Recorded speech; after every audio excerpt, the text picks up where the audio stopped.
지난 시간에 이어서 12장입니다. 잠언 12장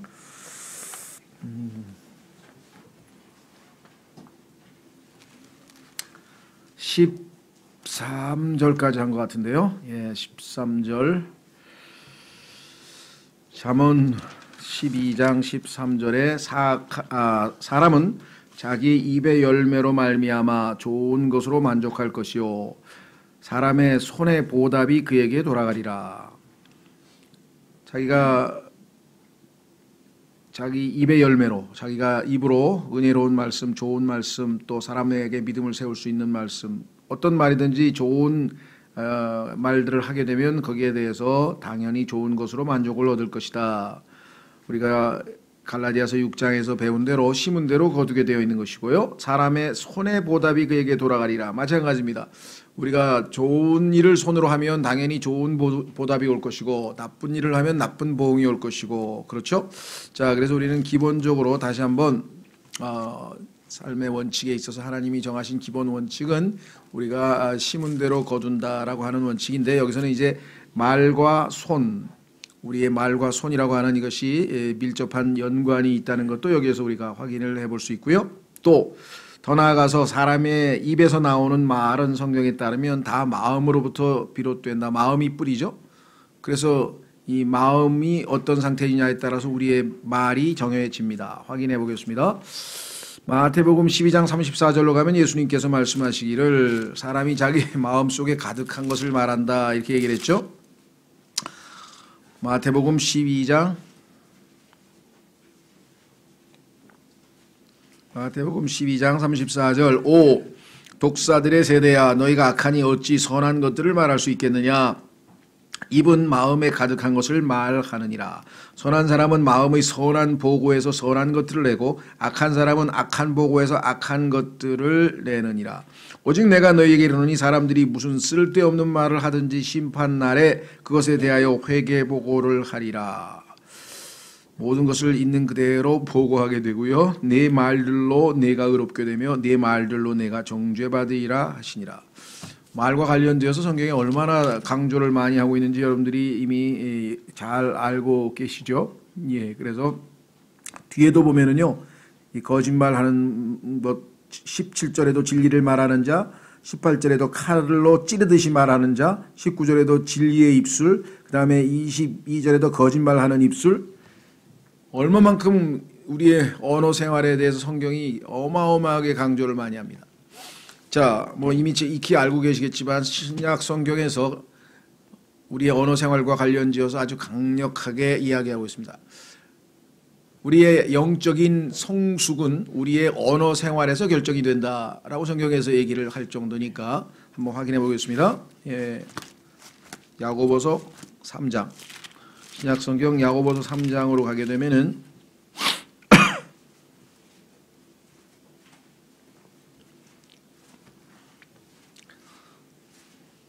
첫 번째 구절부터 제가 찔림이 좀 오네요. 이거 많이 어기고 사는 것 같은 생각이 드는데요. 내 형제들아 너희는 많이 선생이 되지 말라. 뭘 아는 사람은 자꾸 누구 가르치려고 하죠.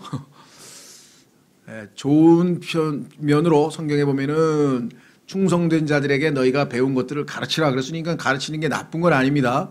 그런데 이게 적절한 그런 그 한계가 있는 것이겠죠.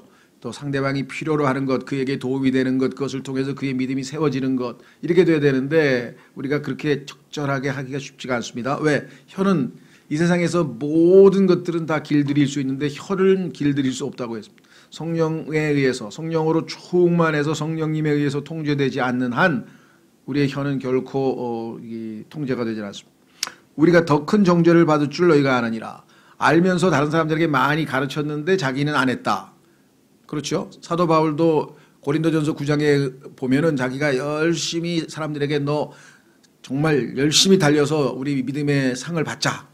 그래서 높은 부르심의 상을 받자 하고 막 격려하면서 했는데 만약에 나중에 자기가 거기에서 배제돼서 소위 말하면 이 시상식에서 밀려날까봐 근심 걱정하는 모습을 우리가 보게 되는 것이죠.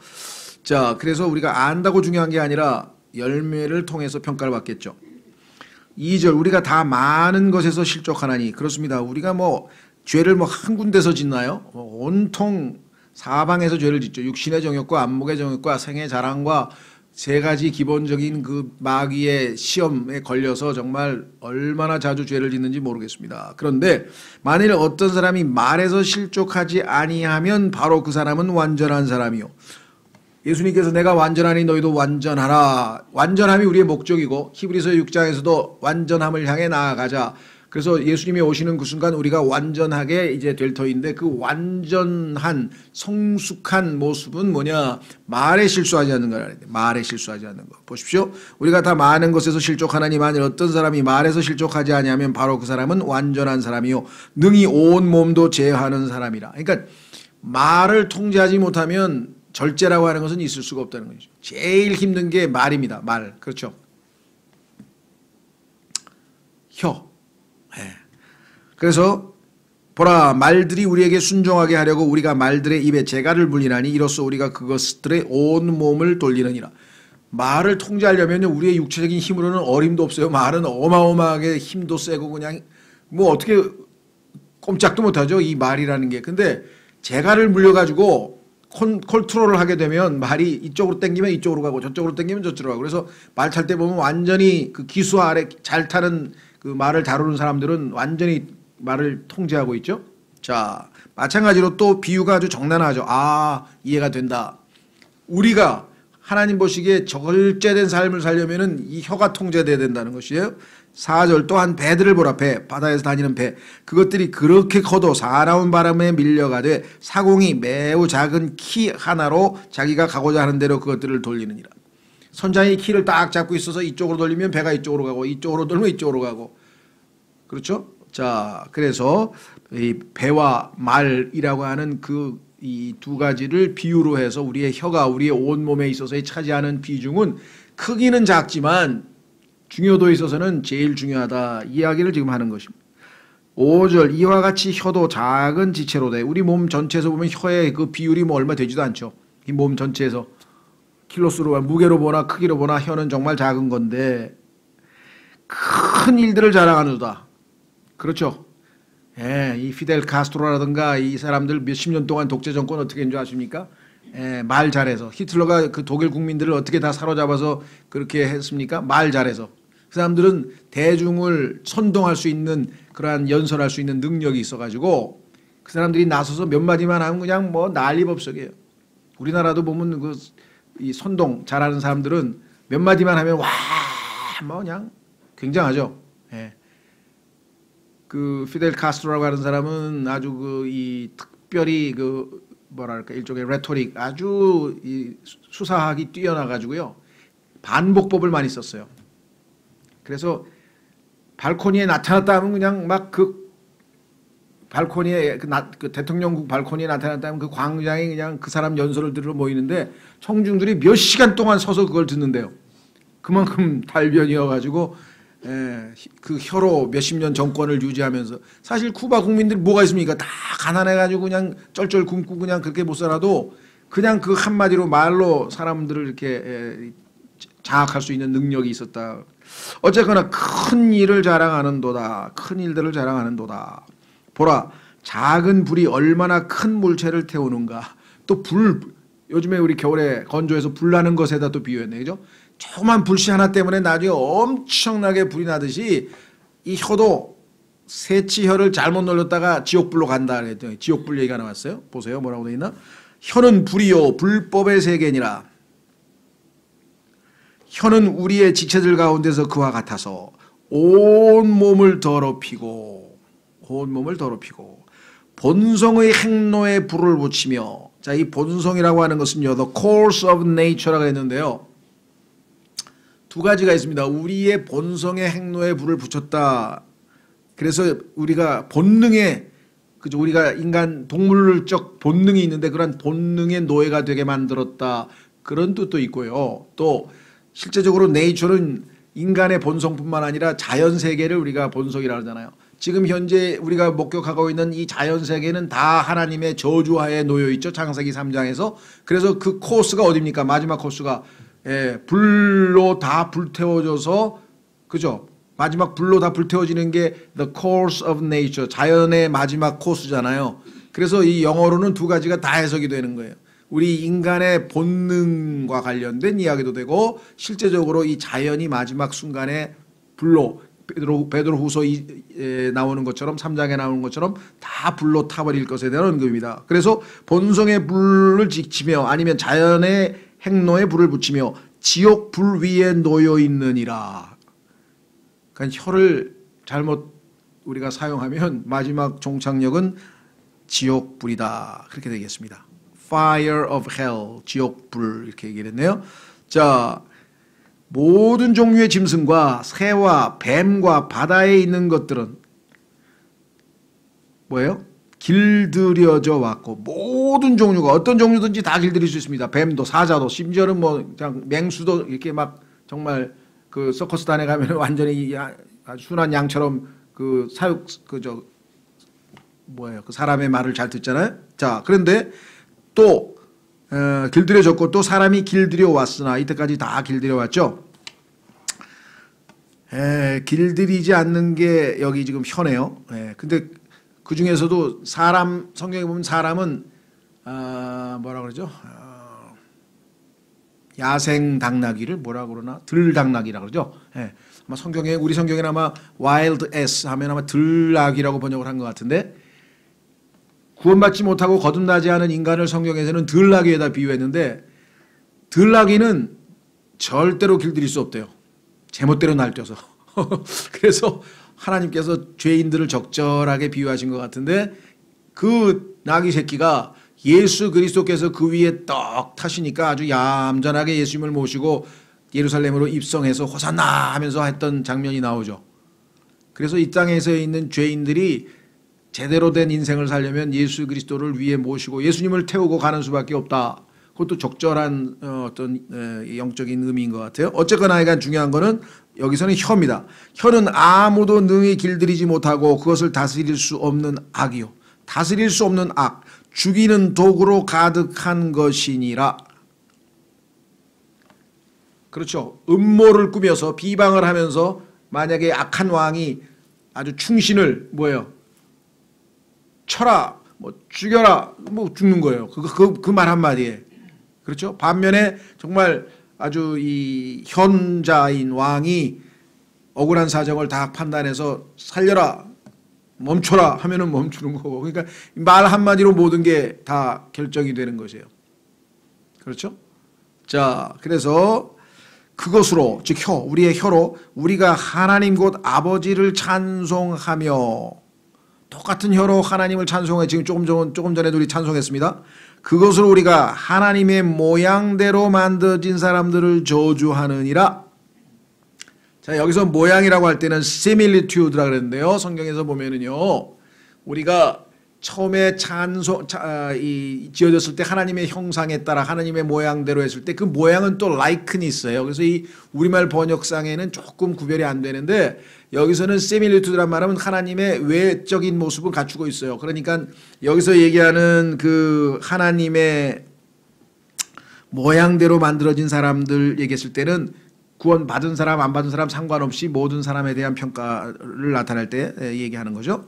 같은 입에서 찬송과 저주가 나오거니와 내 형제들아 이런 것들이 결코 그래서는 아니 되느니라. 샘이 같은 곳에서 단물과 쓴물을 내느냐? 단물이든 쓴물이든 둘 중에 하나죠. 내 형제들아 무화과나무가 올리브 열매를 맺을 수 있느냐? 혹은 포도나무가 무화과를 맺을 수가 있느냐? 심은 대로 거둔데 어떻게 무화과를 심었는데 올리브가 나오겠어요? 그와 같이 어떤 샘도 짠물과 민물 둘을 낼 수 없느니라. 그래서 우리는 우리 자신을 성령님께 완전히 의탁해서 하나님을 찬송하는데 우리의 혀를 사용해야지 이 혀로 하나님의 모양대로 지음받은 인간을 저주하고 비판하고 욕하고 상처 입히고 그렇게 하면은 하나님께서 우리를 거듭나게 한 그 본래 목적과는 어긋나고요. 그런데 이게 쉽지가 않아요. 그래서 혀를 통제하는 것은 나중에 영적 완성도에 있어서 마지막 단계잖아요. 그렇죠? 뭐 실패하면 자백하고 용서받고 또 새 출발하고 또 그러는 수밖에 없겠죠. 자, 다시 돌아옵니다. 잠언에 오면 어마어마하게 자주 나오기 때문에 일단 한번 살폈어요. 이따가 나올 때는 야고보서를 다시 찾지는 않겠습니다. 자, 다시 돌아옵니다. 잠언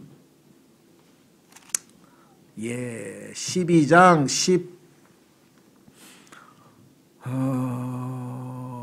15절. 어리석은 자의 길은 그의 눈에 오르나 권고의 귀를 기울이는 자는 지혜로우니라. 그렇습니다. 이 세상에서요, 어리석은 자의 특징은 뭐냐? 한마디로 하면 생고집이에요. 자기가 옳다는 거예요. 옆 사람 얘기를 안 들어요.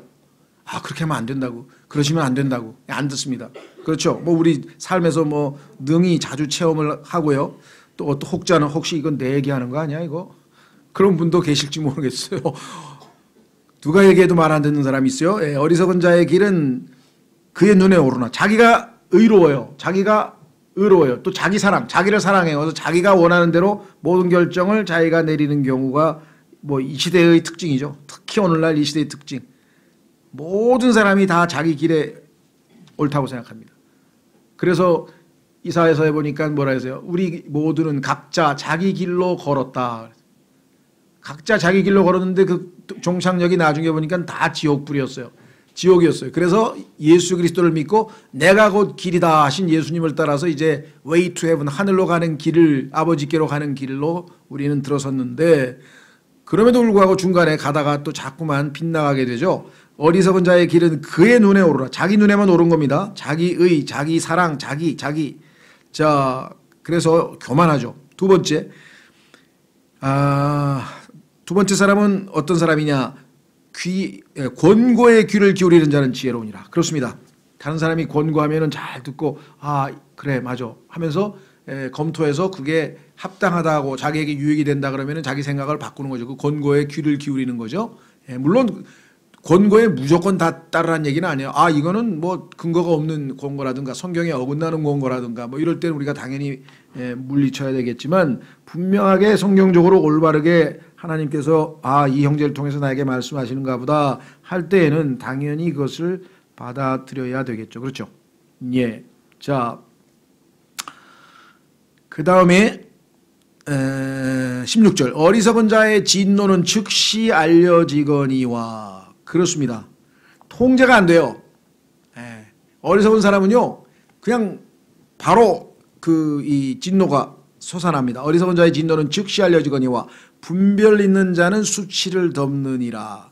이것도 개혁성경에는 뭐라 그랬더라? 수욕을 참느니라 그랬던가? 하여간 전혀 성경하고는 다르게 이상하게 써 있는데, 뭐 그걸 일일이 여기서 이제 다 얘기하기는 좀 그렇고요. 자, 첫째, 어리석은 자의 진노는 즉시 알려진다. 자, 야고보서로 한번 가보겠습니다. 야고보서 1장에 가면은 우리가 좀 더디해야 되는 게 있어요. 더디. 자, 야고보서 1장으로 가보시면은요,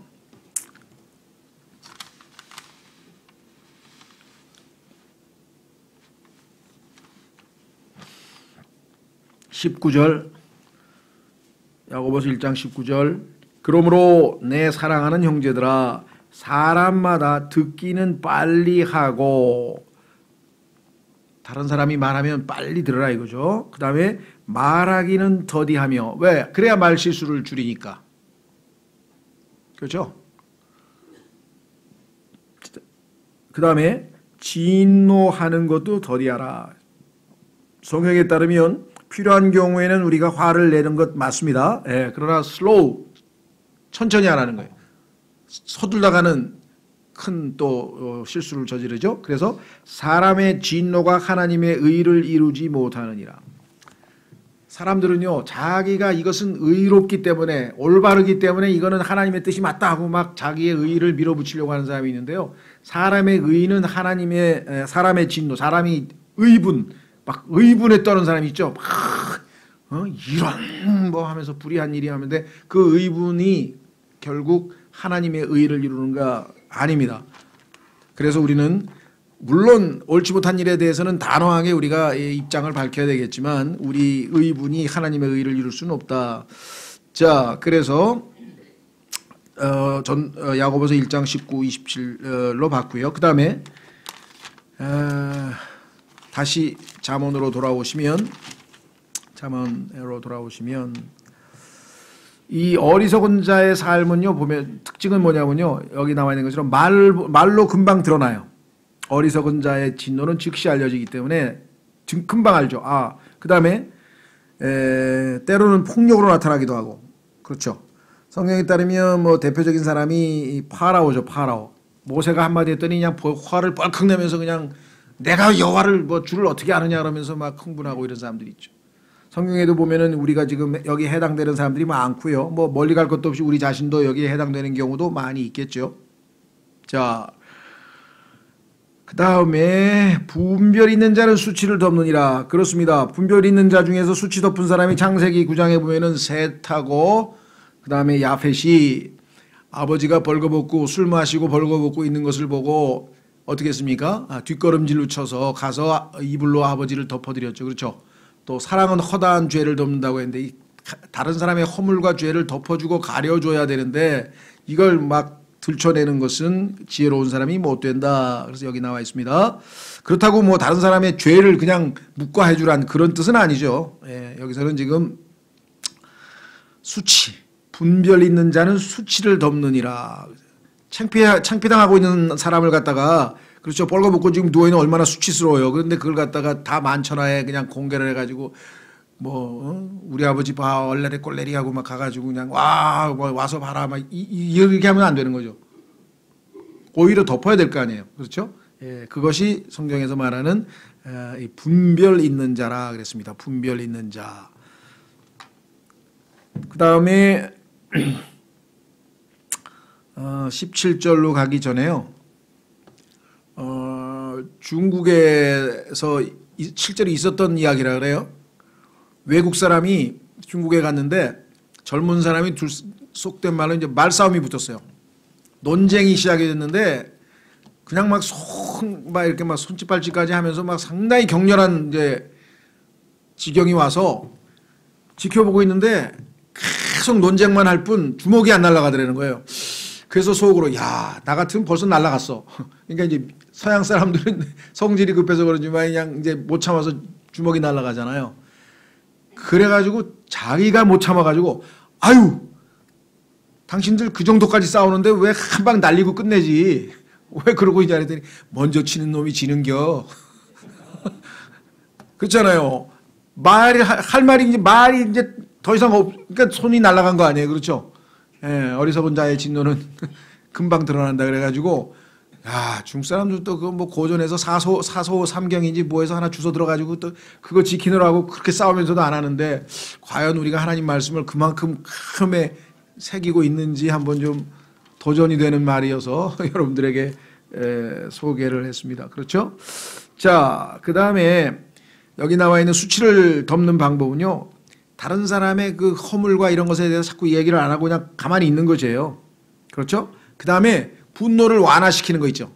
예를 들면 아하수에로라고 하는 왕이 지금 막 흥분해가지고 누가 감히 하면서 막 이러니까 옆에 있던 에스더가 잘 해서 분노를 가라앉혔죠. 그렇죠?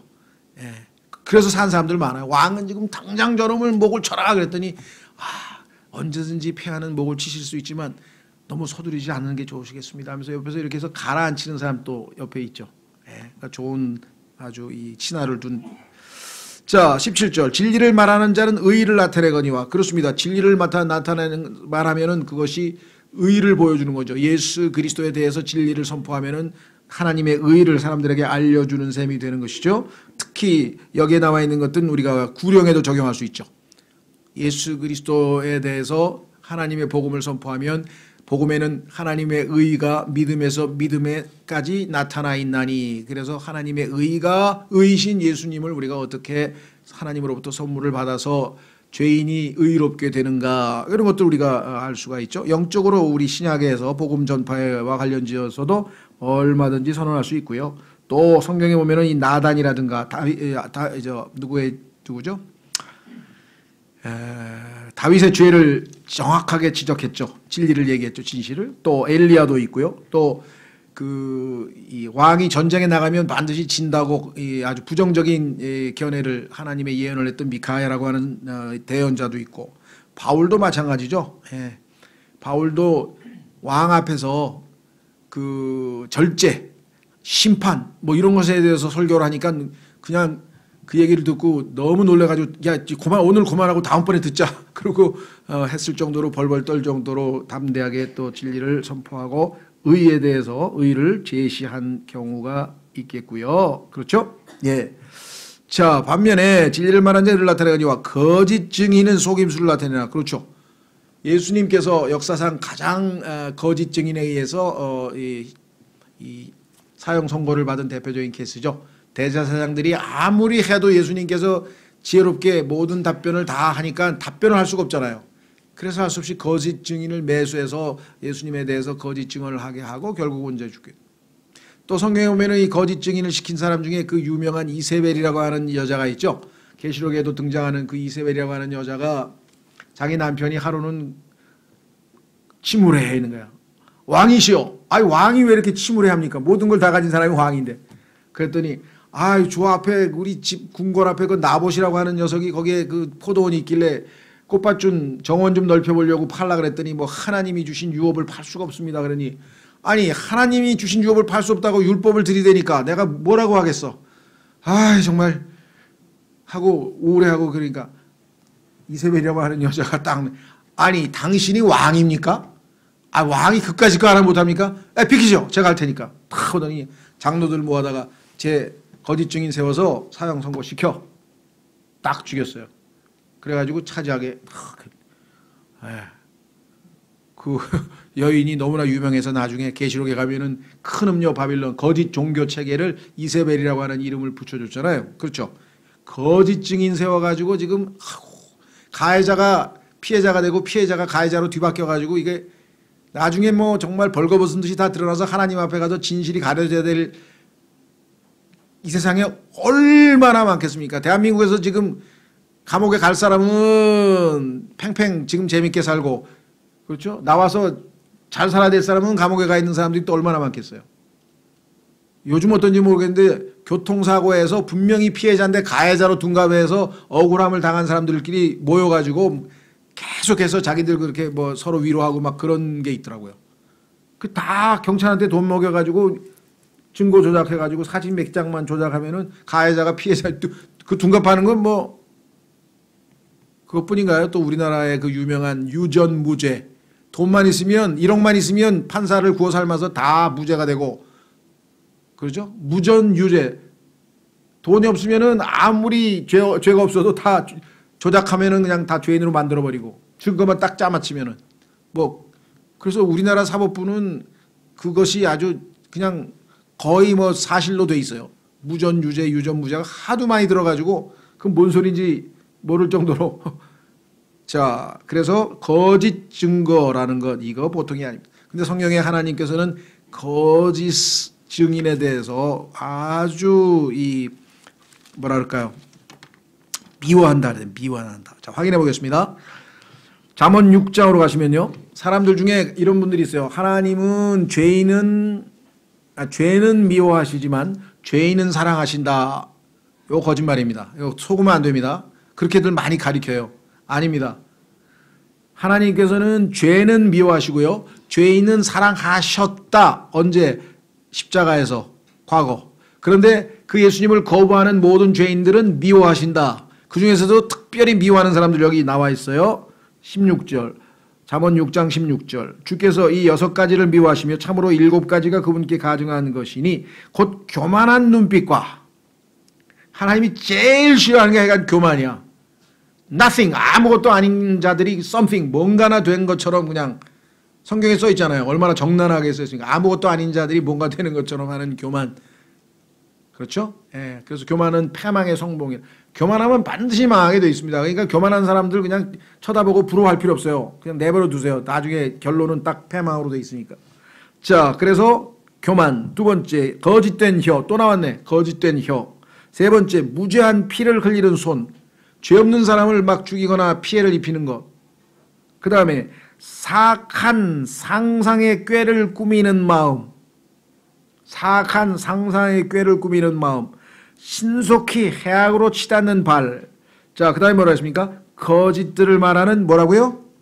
거짓 증인. 나오잖아요. 여기 거짓 증인. 사람 미워하죠? 거짓말, 거짓증이라는 비하고 그다음에 형제들 가운데 불화를 뿌리는 자. 요거 이제 무슨 여기 가서 요 얘기하고 저 얘기하고 저 얘기해가지고 결국 싸움 붙이는 그렇죠. 교회의 불화도 상당수가 이런 사람들이 있어서 생기는 거예요. 나중에 보면 그 사람이 그런 얘기 하지도 않았는데 뭘 이상한 말을 해가지고 그런 역할을 뭐 본인이 알고 할 수도 있고 모르고 할 수도 있겠지만 이런 일들이 있다. 자, 다시 돌아오셔서 거짓 증인에 대한 하나님께서 이거 아주 가증한 것 중에 하나로 말씀하셨네요. 18절 칼로 찌르듯이 말하는 자가 있거니와 지혜로운 자의 혀는 건강하게 하느니라. 그렇습니다. 예수님은 지혜로운 혀, 학자의 혀를 가지고 있어서 예수님으로부터는 달콤하고 은혜로운 말씀이 나오는데 그렇죠? 우리도 마찬가지예요. 성경에 따르니까 우리의 그리스도인의 말은 은혜로운 말이어야 된다고 골로새서 4장에 써 있고 그 다음에 이제 소금의 간을 맞춰서 밍밍하면 안 돼요. 들어도 그만 안 들어도 그만 밍밍한 말하면 안 되고 뭔가 짠 간이 맞는 그렇죠. 계란 흰자 그거 먹으면 밍밍해서 어떻게 먹냐 이게 성경에 써 있죠. 밍밍한 것의 대변자고 계란 흰자. 자, 그래서 성경에 따르면은 우리가 여기 나와 있는 것처럼 칼로 찌르듯이 말하는 자가 있거니와 말로 비수를 찌르듯이 하는 경우가 있죠. 그래서 성경에 보니까 로마서 3장으로 가니까 인간의 죄를 열거하는데 이 혀에 대한 죄를 가장 많이 열거하고 있어요. 자, 보세요. 하나님 앞에 모든 인간은 죄인이다. 그러므로 모든 사람이 죄를 범하였으므로 하나님의 영광에 이르지 못하더니 하고 이제는 구원받을 필요가 있다라고 선언하고 있는 로마서의 결론 부분에 가니까 이렇게 써 있습니다.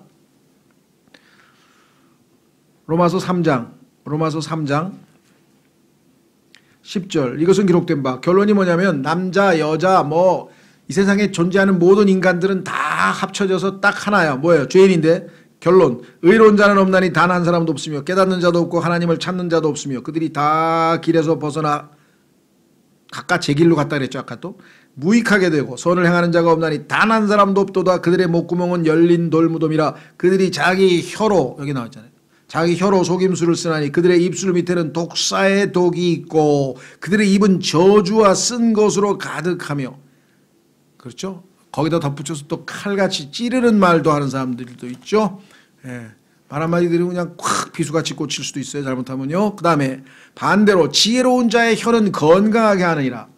요거를 현대 심리학 소위 말하면 요즘에 상담 많이 하죠. 뭐 노인 상담, 뭔 상담, 청소년 상담, 뭐 그다음에 뭐 조현병 상담, 하여간 뭐 결혼 상담, 뭔 상담 해가지고 하여간이 저 상처 입고 힘든 사람들 상담한다고 위로한다고 하는데요. 그거를 총칭해서 심리학이나 또 이 정신분석학에서 로고 테라피라 그래요. 로고 테라피. 테라피 아시죠, 여러분? 아로마 테라피 그건 아시죠? 막 향기 발라가지고 뭐 치료하는 거. 다양한 테라피가 있어요. 근데 로고 테라피는 뭐냐면 말을 통해서 그 사람을 위로해서 치유하는 거예요. 그럴 때 여기 나와 있는 그거예요. 지혜로운 자의 혀는 건강하게 하느니라. 지혜로운 사람의 말을 들으면 치유가 돼. 치유. 그렇죠? 예. 또 어떤 노래도 들으면 치유가 되는 노래도 있죠. 왜? 그 가사가 상당히 와닿잖아요. 그래서 요즘 보면은 그 치유란 말을 굉장히 많이 쓰는데 진정한 치유이자이신 예수님께로 돌아오면 그의 혼이 치유를 받는데 그 치유가 진짜 치유죠. 그래서 치유라는 테마가 나올 때 여러분들은 바로 복음으로 들어갈 수 있어요. 당신의 혼을 치료하실 분이 계시다. 자, 그래서 여기 건강하게 만드느니라 하느니라 그랬어요. 19절은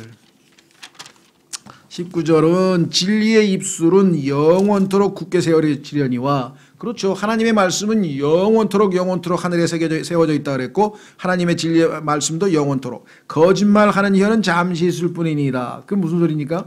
거짓말하는 혀? 거짓말로 위기를 한두 번은 넘길 수 있지만요. 나중에 하면 다 들통이 나요. 다 들통이 나서 결국은 다 대가를 치르게 돼 있습니다. 그래서 정직한 것이 얼마나 중요한 것인가. 그렇죠. 하나님께서 기뻐하시는 것 중에 하나가 정직한 것을 생각하라고 분명하게 빌립보서에서도 말씀하고 있는 것을 보게 됩니다. 그렇죠. 자, 그래서 우리는 19절까지 했고요. 자, 그 다음에 악을 꾀하는 자들의 마음에는 속임이 있으나 뭐 이건 상식적으로 뭐 뻔히 알 수 있고 화평을 꾀하는 자들에게는 기쁨이 있느니라. 그렇습니다. 화평은 그 열매로 항상 우리에게 기쁨을 가져다 줘요. 자, 한번 확인해 보겠습니다. 신약적으로 적용해 봅시다. 여러분과 제가 복음을 믿고 예수님을 믿었어요. 그래서 믿음으로 어떻게 됐습니까? 의롭게 되었어요. 그래서 이제 우리는 하나님의 왕국 백성이 됐는데 그 결과 우리는 하나님의 왕국 백성으로서의 삶을 살아갑니다. 로마서 14장 17절. 로마서 14장 17절. 믿음으로 거저 의롭게 되고 하나님과 함께하는 화평을 누렸어요. 이제 예수님이 내 죄값을 다 치루었기 때문에 더 이상 지옥에 대한 두려움과 심판에 대한 두려움은 없는데 문제는 그 이후에 그리스도인으로서 이 땅에서 하루하루의 삶에서 내가 진정한 기쁨을 누리는가? 그렇지 못한 사람도 많아요. 크리스찬들 중에서 보면요, 얼굴이 막 그냥 굉장히 힘들어하는 모습으로 살아가는 사람도 우리 주변에 많잖아요. 그렇죠? 그럼 기쁨을 왜 못 누리는가? 1차적으로 하나님께서 훈련 또는 징계의 상황에서 그것을 지나면 의의 열매를 맺기 위해서 어떤 훈련 중인 경우도 있어요. 그러나 1차적으로 성경에서 보면은 여기 나와 있어요. 로마서 14장 17절. 하나님의 왕국은 먹는 것과 마시는 것이 아니요 오직 성령님 안에서.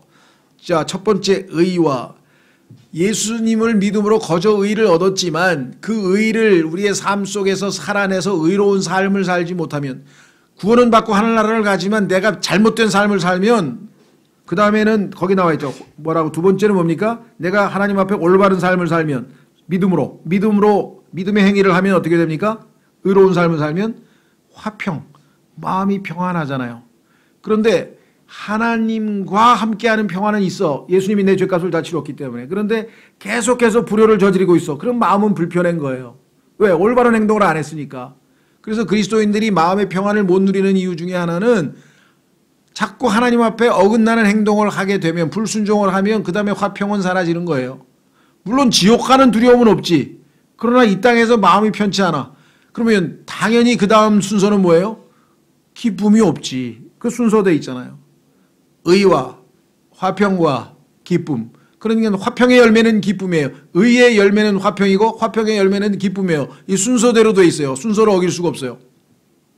그래서 예수님께서 우리를 뭐예요? 의롭게 사는 것을 가르쳐 주겠다. 하나님의 은혜가 우리를 가르치는데 의롭게, 여기 하나님의 왕국 안에서 의롭게 사는 법을 가르쳐 주신다고 디도서 2장에 말씀하셨죠. 왜? 우리는 의롭게 살 방법을 몰라요. 하나님 보시기에 right, 옳다, 의롭다라고 하는 삶의 방식을 우리는 살아본 적이 없어요. 우리 방식대로 살았기 때문에. 예수 그리스도를 믿고 내 안에 들어오신 예수님께서 의로운 삶을 나를 통해서 살아내시는 것이죠.